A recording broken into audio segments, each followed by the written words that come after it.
හැමෝටම. ඔබ මේ සතිය ඔබේ ඉන්වෙස්ට්මන්ට් පෝර්ට්ෆෝලියෝ එක චෙක් කළා නම් බොහෝ ෂෙයාර්ස් වල ෂෙයාර්ස් ප්‍රයිසස් පහළ ගින් තියෙනවා ඔයා දැකලා ඇති.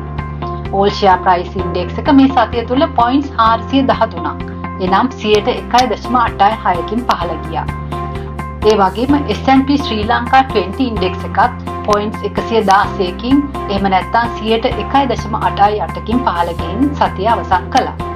ඉතින් බොහොම ඉන්වෙස්ටර්ස්ලා දැන් අහන ප්‍රශ්න ටිකක් තමයි මේ බුල් මාකට් එක අවසන්ද?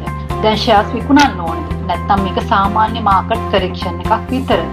හැබැයි මේ සතියේ නම්බර්ස් වල තිබුණු ඉන්ට්‍රස්ටිංම දේ තමයි මාකට් එක පහළ ගියත් රුපියල් බිලියන 8.62ක අනුදැනි සිදු වුණා.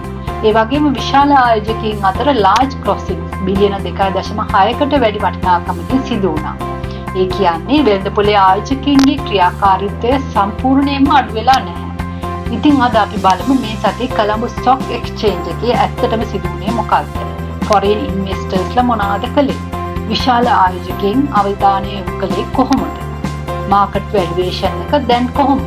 ලබන සතියේ බලන්න ඕන වැදගත් සිග්නල්ස් මොනවද? මාකට් පර්ෆෝමන්ස් එක බැලුවොත් ASPI එක points 413ක් වැටිලා තියෙනවා. ඒ වගේම S&P SL20 දර්ශකයත් point 116ක් පහළ ගිහින් තියෙනවා. ඒ කියන්නේ සතියක් පුරාම මාකට් එක නෙගටිව් ටෙරිටරි එකක ගමන් කළා. හැබැයි ඉන්ඩෙක්ස් එක විතරක් බලලා මාකට් එකේ සම්පූර්ණ පික්චර් එක තේරුම් ගන්න බෑ.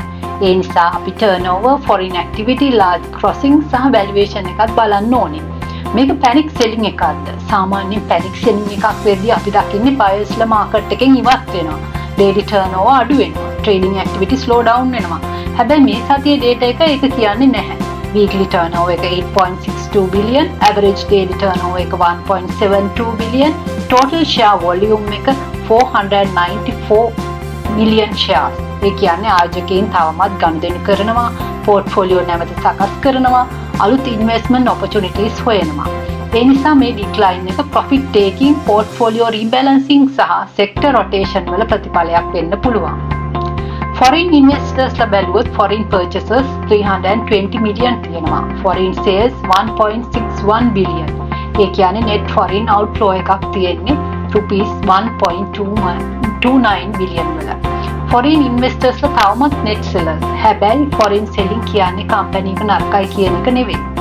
global funds තමන්ගේ decisions ගන්න interest rates, currency movements, global risk, emerging market allocation වගේ කරුණු මත. ඒ නිසා foreign selling එක පමණක් බලලා investment decision එකක් ගන්න එපා. විශාල ආයෝජකයන්ගේ අවධානය යොමු වුණේ කොහෙටද? turnover ranking බලමු. John Case Holding 102 billion. විශාල ආයෝජකයන්ගේ අවධානය යොමු වුණේ කොහෙටද? turnover ranking බලමු. John Case Holding rupees 1.02 billion.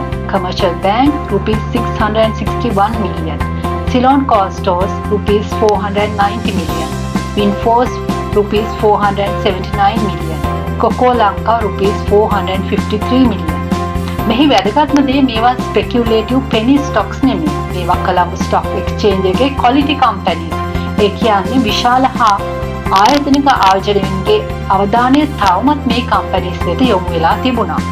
large crossing සිදුනේ John Keys, Commercial, Winforce, Hemas, Access Engineering, Ceylon Coal Stores, Coco වැනි සමාගම් වල. crossing 53ක් shares million 79.8. වටිනාකම රුපියල් බිලියන 2.66කට වැඩි. large crossings කියන්නේ සාමාන්‍ය retail transaction නෙවෙයි. බොහෝ විට pension funds, insurance companies, unit trust, large investment funds, high net worth investors වැනි විශාල ආයෝජකයන් අතර සිදුවන ගනුදෙනු. ඒ නිසා මාකට් එක පහළ ගියත් විශාල ආයෝජකයන්ගේ ක්‍රියාකාරීත්වය තවමත් පැවතුනා කියන සිග්නල් එකක් මේ data එකෙන් පේනවා. market valuations බැලුවොත් market PE එක 11.46යි. price to book value එක බැලුවොත් 1.34. dividend yield එක බැලුවොත් 2.9%.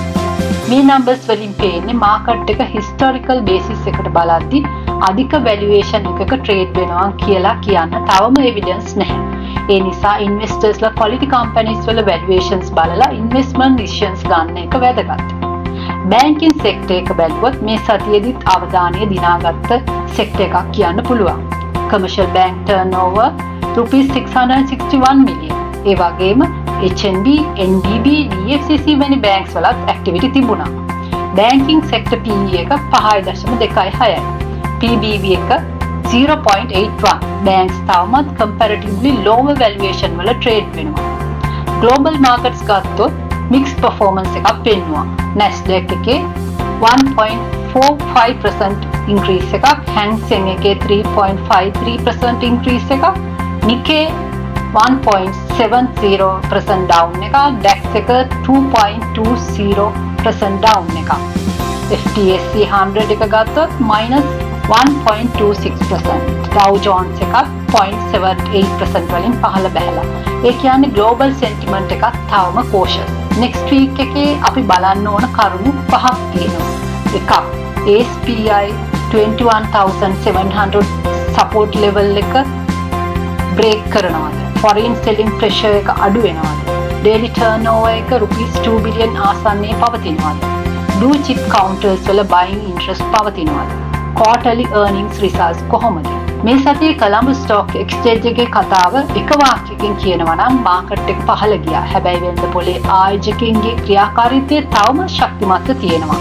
Weekly turnover 8.62 billion, large crossings 2.66 billion, blue chip companies තවමත් වැඩිම turnover එක ලබා ගන්නවා. ඒ නිසා short term price movement වලට වඩා company fundamentals, earnings growth, valuation සහ long term investment strategy ගැන අවධානය යොමු කිරීම තමයි වැදගත්. comment section එකකින් ඔබේ අදහස කියන්න. ඔබේ portfolio එකක් දැන් රතු වෙලාද? ඔබ හිතන්නේ මේ correction එක හොඳ buying opportunity එකක්ද? නැත්නම් market එක තවත් පහළ යයිද? like කරන්න, subscribe කරන්න, share කරන්න. ඊළඟ සතියේත් කොළඹ ස්ටොක් එක්ස්චේන්ජ් එකේ සියලුම වැදගත් development සමග InvestWise LK තුලින් නැවත හමු වෙමු. ස්තුතියි.